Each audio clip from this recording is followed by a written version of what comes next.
Alors, on est ici chez Philippe. Bonjour Philippe. Oui, bonjour. Et puis avec Manu. Bonjour Patrick, bonjour tout le monde. Alors, d'abord pour commencer, santé à vous, il fait chaud, les orages arrivent, mais ça nous demande. Ah non. Voilà. Et comme je dis toujours, sans modération. Bien sûr. Bon. Voilà, alors Philippe, tu as une longue expérience en bassin, toi. Oui, la passion du poisson remonte à mon plus jeune âge, puisqu'effectivement, comme je le disais tout à l'heure, j'ai commencé en aquariophilie, faire des aquariums.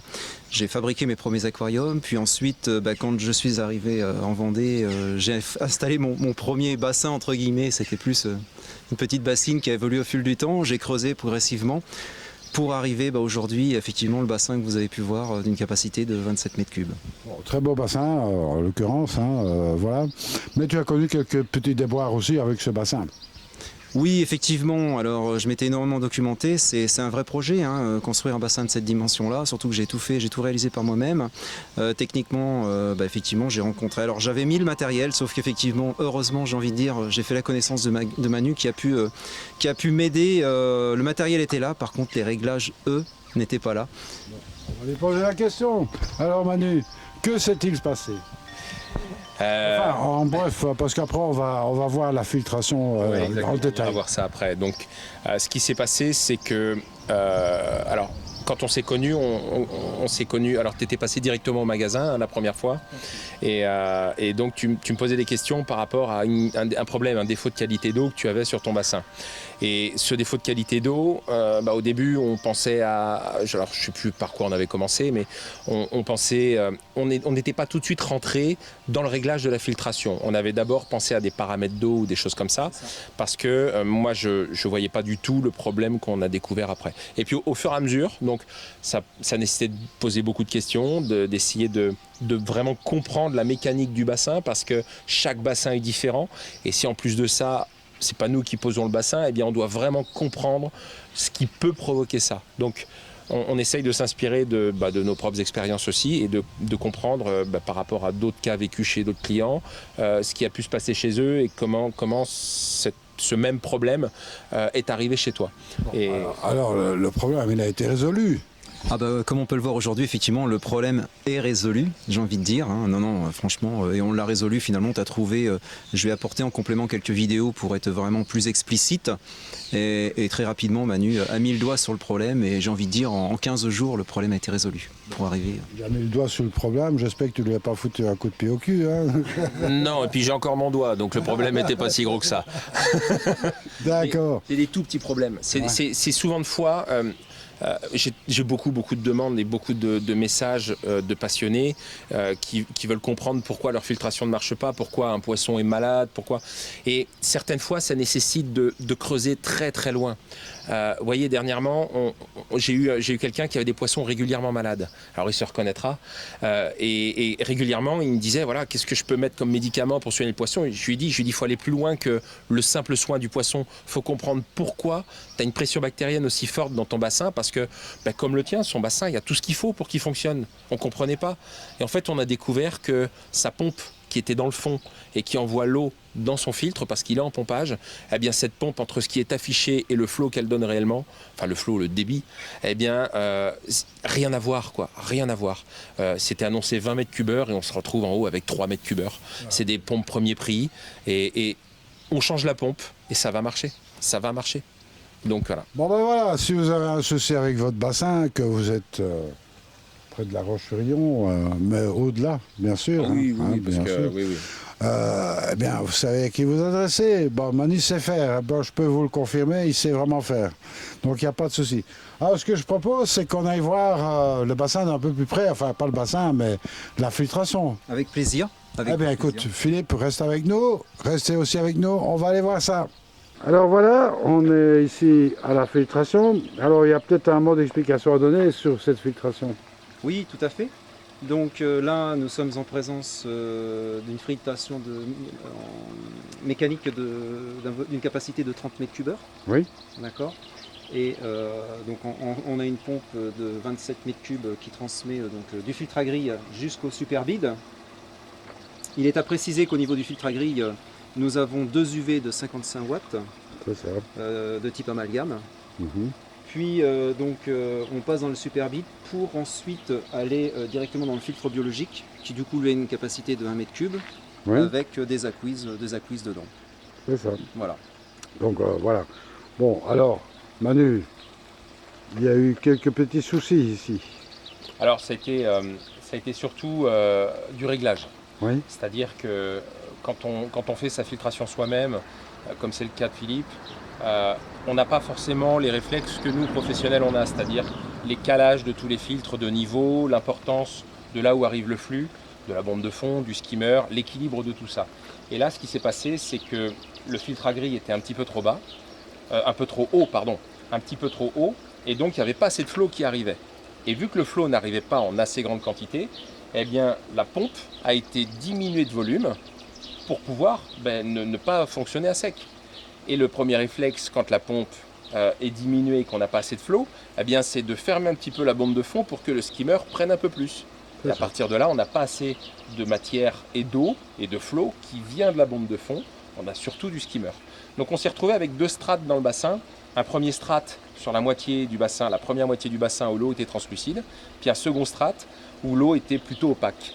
Et quand Philippe m'a contacté, alors ça nécessite beaucoup de questions, Philippe, hein, j'en suis désolé, ça a été long à comprendre comment ça fonctionnait, mais au moins on est parvenu à comprendre qu'en abaissant un peu le filtre, on allait pouvoir augmenter la pompe, on allait pouvoir ouvrir la vanne guillotine de la bombe de fond, et à partir de là, on avait au moins 60 à 70% du flot qui venait de la bombe de fond, et tout ce strat qui était opaque, en combien de temps c'est arrivé propre? Il a fallu une semaine. En une semaine. En une semaine, le bassin qui ne fonctionnait pas normalement s'est mis à fonctionner parfaitement normalement.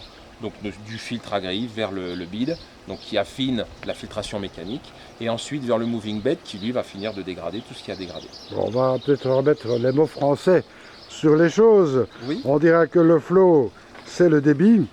Oui, Hein? oui.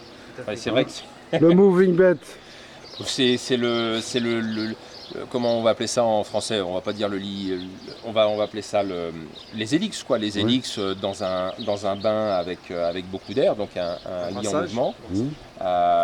Et donc le flow, quand je parle du flow, bien sûr, c'est la force de l'eau. C'est la vitesse à laquelle l'eau passe. c'est le débit. Le débit. Voilà. Eh bien, est-ce que tu es content du résultat? Ah oui, j'en suis vraiment enchanté et je suis surtout content d'avoir fait connaissance de Manu. Manu, il n'y a pas si longtemps que ça, mais on a énormément échangé, effectivement, comme il le dit. Je lui ai fait pas mal de petites vidéos, je l'ai rencontré pour lui faire voir un petit peu ma problématique. C'est vrai que j'ai pas mal gambergé, je bougeais les vannes et tout ça, mais finalement déjà le sujet crucial, c'est, j'insiste bien, c'est le positionnement du filtre éco. Parce que j'ai un filtre éco, comme une fois, qui fait 30 mètres cubes, mais que je n'exploitais pas, puisque du coup il était trop haut. Et là maintenant effectivement, comme quoi les petits réglages sont importants, en baissant le filtre de simplement 7 cm, j'exploite vraiment les 30 mètres cubes du filtre et instantanément, il y a un résultat, quoi. Donc non, vraiment enchanté de tous les conseils que Manu a pu m'apporter et cet échange constructif. Alors, tu as pas été sage, j'ai entendu. Tu n'as pas été sage. tu as rajouté des poissons de chez Manu aussi. Voilà, alors c'est un peu le problème. Le problème, c'est qu'à chaque fois que je vois ce week-end, j'allais chercher un sac de bouffe. Je suis revenu avec une carpe, une belle carpe qu'on va pouvoir voir tout à l'heure. C'est très tentant, mais bon, quelque part. En fait, bon, tu n'es pas sage. Point barre. Voilà, j'assume. Ah ben écoute, c'est surtout auprès de madame qu'il faut assumer. C'est plus compliqué, mais enfin bon, on compense différemment. c'est un autre débat. Voilà, un autre débat. Tout à fait. Bon ben non, la filtration elle fonctionne, donc le bid, bon, il fait un rôle principalement mécanique. Mécanique, Hein. Et puis alors il y a la biologie qui se trouve derrière, donc voilà, tout est en ligne. Ici on a le filtre à grille bien sûr, un tableau électrique, la pompe de pompage, on est en mode semi-gravitaire forcément, et puis qui attaque le bid, voilà, et puis on retourne vers le filtre biologique tout simplement, qui retourne lui au travers d'une lame d'eau vers le bassin. Ah ben, tout ça fonctionne très bien. Bon, félicitations pour le boulot parce que Merci. tu as tout fait tout seul. Oui. Un projet que j'ai mené pendant 1 an, le temps de le creuser. Oui, Démarré en septembre 2021. oui, Bon, un hiver qui s'est plutôt bien passé et avec quelques déconvenues comme on a dit tout à l'heure précédemment en début de printemps. Mais non, enchanté. Ouais, c'est des projets à long terme quand même, hein, parce que c'est du travail. Exactement. On est récompensé. Eh bien, restez avec nous.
La mare aux grenouilles pour la fille.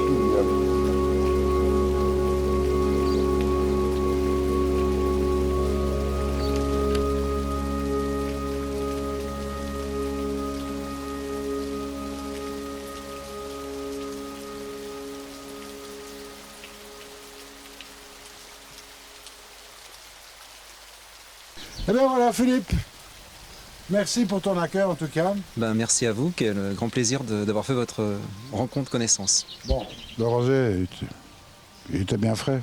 Oui. C'est important. Ah oui. On est quand même dans une situation de hobby. Ouais. Donc on va pas, voilà, c'est tout. Bon, le rosé était bien frais, c'est gentil à toi en tous les cas. C'était un plaisir. Merci pour ton accueil.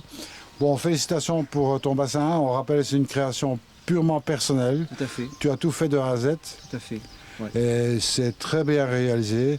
Bon, il y a des petits détails qu'on n'a pas montrés pour pas prendre trop de temps sur la vidéo, à savoir les accès sont complètement amovibles, etc. Oui. Il y a plein de choses. Tout est démontable, tout est bien pensé jusqu'au bout, quoi. Très important, ouais. Au niveau de la maintenance, ça fait partie de mon métier, donc effectivement la maintenance est un vrai sujet et pour avoir une bonne maintenance, il ne faut pas qu'on ait de contraintes. Et si on n'a pas de contraintes, on a une bonne maintenance et on a des résultats derrière. Alors, il y a encore peut-être quelques petites améliorations à apporter. Qu'est-ce que tu proposes ? On regardait, nous, à l'instant, sur le moving bed. Donc là où on a les acouises qui sont en mouvement avec l'air, On pense qu'il est possible d'améliorer le mouvement, d'éviter les zones trop stagnantes, même si les zones stagnantes ne sont pas forcément un problème avec ce moving bed là, dans le sens où l'eau passe quand même au travers des aquises et on a une filtration qui est complète. Mais si on veut pouvoir, par rapport à la capacité du bac, rajouter un peu d'aquise, il est important de peut-être se séparer des 3 diffuseurs centraux et de passer sur 2 grandes rampes de tuyaux japonais de chaque côté pour en fait donner un mouvement concentrique. On ramène tous les aquises du bord vers le centre et on va pouvoir rajouter plus d'aquises sans avoir de zone stagnante, tout simplement. Exactement. Bon, on était d'accord sur le principe. Ouais. De toute façon, il n'y a pas de problème. En tous les cas, Philippe, félicitations encore pour ta réalisation. Tu as encore pas mal d'aménagements à faire des abords, mais ça va se faire. Moi, j'ai filmé le jardin latéral, donc c'est superbe ce que tu réalises, donc je ne suis pas trop inquiet. Et peut-être que, bon, qui sait, on aura l'occasion d'y repasser un jour. Oui, et puis de refaire un 2e, un 3e, un 4e bassin peut-être. Voilà. Non, Bon, Les coilles un peu plus grosses déjà, hein, c'est l'objectif. le problème, c'est que tant que tu leur donnes à manger, elles vont grandir. On le voit bien, non, vraiment enchanté, ça fait plaisir. Eh bien voilà, eh bien écoutez, on était ici à La Roche-sur-Yon, hein, c'est bien ça? C'est ça. Et puis moi je vous dis à très très bientôt, et surtout, ne soyez pas sages. Salut à tous! Salut.